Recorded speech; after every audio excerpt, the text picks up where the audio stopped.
الحمد لله رب العالمين۔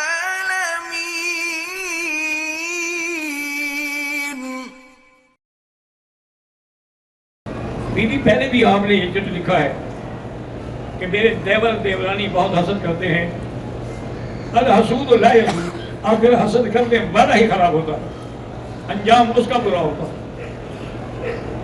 باقی ان کے حسد کو ختم کرنا ہے تو آپ سارے گھر والے جو ہیں ہر نماز کے بعد ایک تسبیح حسبنا اللہ و نعم الوکیل پڑھ کے دعا کریں، انشاءاللہ ان کا حسد وہ ختم ہو جائے گا۔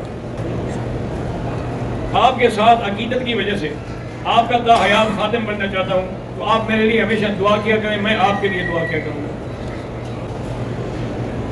میرے بھائی کا ذہنی توازن ٹھیک نہیں ہے، وہ ہمارے ساتھ مدینے سے مکہ آیا ہے شلوار قمیض میں، یعنی نیت نہیں کی، یہاں کا سب کو احرام میں دیکھا ہوگا، مجھے بھی احرام باندھ، کوئی بات نہیں، اس کو بھی احرام باندھ کے عمرہ کرا دو اسی نیت سے کہ اللہ اس کے ذہنی توازن کو ٹھیک کرے۔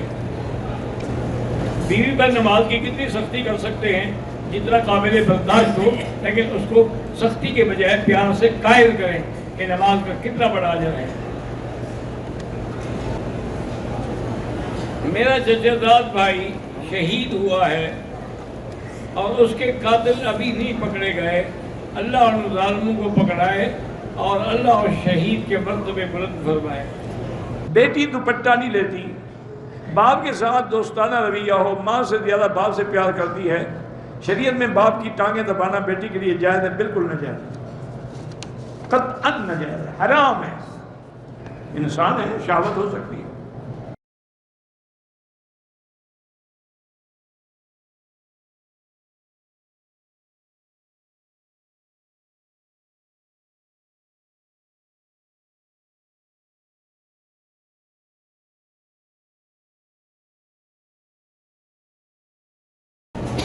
جوڑوں میں درد ہے، کھڑے ہو کے نماز نہیں پڑھ سکتا، بیٹھ کے پڑھ سکتا ہوں؟ ہاں جی، بیٹھ کے پڑھ سکتے ہیں۔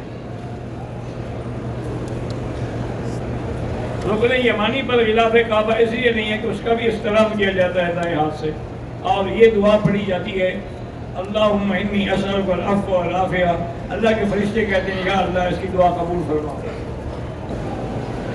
1 سال کا بچہ ہے، طواف اور صفا کرنے کے بعد اس کے تھوڑے سے بال کاٹے، کوئی حد نہیں، وہ تو بچہ ہے نا، وہ تو بالغ ہی نہیں ہے۔ محمد نبی حیدرآباد سے وہ کہتے ہیں دعا کریں کہ اللہ کرے میری بچی حافظ قرآن ہو جائے، آمین، اور اللہ گھر کی پریشانیاں بھی دور فرمائے۔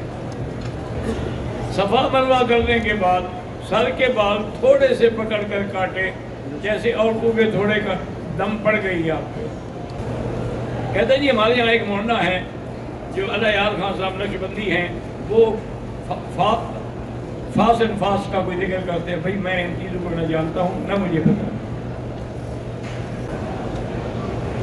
پاکستان کراچی سے عبدالقیوم لغاری کی والدہ بیمار ہیں، اللہ شفا عطا فرمائے۔ میرا قدر ڈاکٹر سبغت منصور، شادی کو 7 سال ہو گئے، اللہ اس کو صالح اولاد عطا فرمائے۔ میرا نام ڈاکٹر اسامہ ناصر ہے، میں نے اپنا کلینک ذاتی بنایا ہے، اللہ آپ کو کامیاب کرے اور آپ غریبوں کی بھی خدمت کریں۔